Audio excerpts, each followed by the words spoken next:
గోదావరి గట్టునున్న ఆ జిల్లా ఒకప్పుడు వైసీపీకి కంచుకోట. గత ఎన్నికల్లోనే గత వైభవం కనుమరుగు కాగా రాను రాను పాత సినిమాలో సీన్లా క్లారిటీ లేకుండా కన్ఫ్యూజన్లో పడిపోతుందట అక్కడి వైసీపీ పరిస్థితి.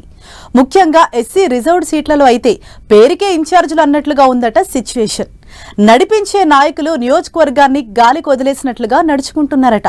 చేసేదేమీ లేక కార్యకర్తలు పక్క పార్టీల వైపు చూస్తున్నారట. పార్టీకి పట్టున చోట నేతల తీరు ఎందుకిలా?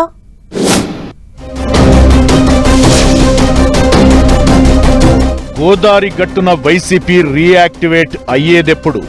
రిజర్వ్డ్ సీట్లలో ఫ్యాన్ రివర్స్ లో తిరుగుతోందా?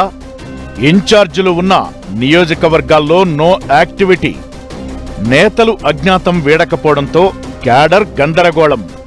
ఉమ్మడి పశ్చిమ గోదావరి జిల్లా రాజకీయాల్లో వైసీపీ పరిస్థితి ఎలా ఉన్నా 3 రిజర్వ్డ్ నియోజకవర్గాల్లో మాత్రం రివర్స్ మోడ్లో ఉందట. కార్యకర్తకు అండగా ఉండాల్సిన ఇన్ఛార్జీలు నియోజకవర్గం వైపు చూడకపోవడంతో క్యాడర్ రగిలిపోతోందట. గెలిచినప్పుడు నీడలా ఉన్న నేతలు ఓడిపోయాక కనీసం కనిపించకపోవడంపై కార్యకర్తలే గుర్రుగా ఉన్నారట. చింతలపూడి నియోజకవర్గ ఇన్ఛార్జిగా ఉన్న కంపం విజయరాజు ఎక్కడంటే ఏలూరులో నివాసముంటున్నారట. అప్పుడప్పుడు నియోజకవర్గ ప్రజలకు వైసీపీ కార్యకర్తలకు గెస్ట్ అపియరెన్స్ ఇస్తున్నారట. చింతలపూడిలో కార్యకర్తపై ఏదైనా కేసైనా సమస్య వచ్చినా ఆయన కోసం ఏలూరు దాకా పరిగెత్తాల్సి వస్తోందట. కార్యకర్తలు అనేక సందర్భాల్లో మొరపెట్టుకున్నా అధిష్టానం పెద్దలు కూడా చక్కదిద్దలేదంటున్నారు. ఇక మాజీ మంత్రి తానేటి వనిత తీరు మరీ విచిత్రమంటున్నారు.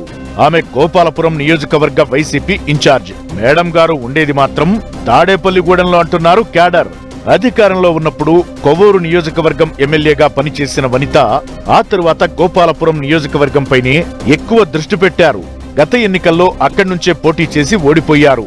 ఎన్నికల టైంలో గోపాలపురం నియోజకవర్గంలో కలియదిరిగిన వనితమ్మ ఇప్పుడు మాత్రం డిస్టెన్స్ మెయింటైన్ చేస్తున్నారట. ఏదైనా సమస్య వస్తే మేడం కోసం తాడేపల్లిగూడెం వెళ్లినా అక్కడ అందుబాటులో ఉంటారో లేదోనన్న గ్యారంటీ లేదని నియోజకవర్గ కార్యకర్తలే బహిరంగ విమర్శలు చేస్తున్న పరిస్థితి. దీంతో గోపాలపురంలో ఇప్పటికే కొందరు వైసీపీ కార్యకర్తలు ద్వితీయ శ్రేణి నేతలు కూటమి పార్టీల్లోకి వెళ్లిపోగా మరికొంతమంది అదే దారిలో ఉన్నట్టు తెలుస్తోంది. ఈ విషయంపై పార్టీ అధిష్టానం దృష్టికి కొంతమంది నియోజకవర్గ నేతలు తీసుకెళ్లినా ఆశించిన రెస్పాన్స్ రాలేదంటున్నారు. మరోవైపు కొవ్వూరు నియోజకవర్గ ఇన్ఛార్జ్ తలారి వెంకట్రావు తీరు కథ కూడా అంతే అంటున్నారు. ఈయన కొవ్వూరు నాయకుడు గాని నివాసం మాత్రం గోపాలపురం నియోజకవర్గంలో ఉంటున్నారట. పనిపడితే కార్యకర్తలు కొవ్వూరు వెళ్లాల్సి వస్తోందట. కిలోమీటర్ల ప్రయాణం చేసి వెళ్లినా చివరకు నిరాశ మిగులుతోందట. 2019లో గోపాలపురం నియోజకవర్గం ఎమ్మెల్యేగా పనిచేసిన వెంకట్రావుపై నియోజకవర్గంలో వ్యతిరేకత ఉందని పార్టీ అధిష్టానం ఆయన్ను కొవ్వూరుకు పంపి అక్కడ ఎమ్మెల్యేగా ఉన్న వనితను గోపాలపురం నియోజకవర్గానికి తీసుకొచ్చి పోటీ చేయించారు.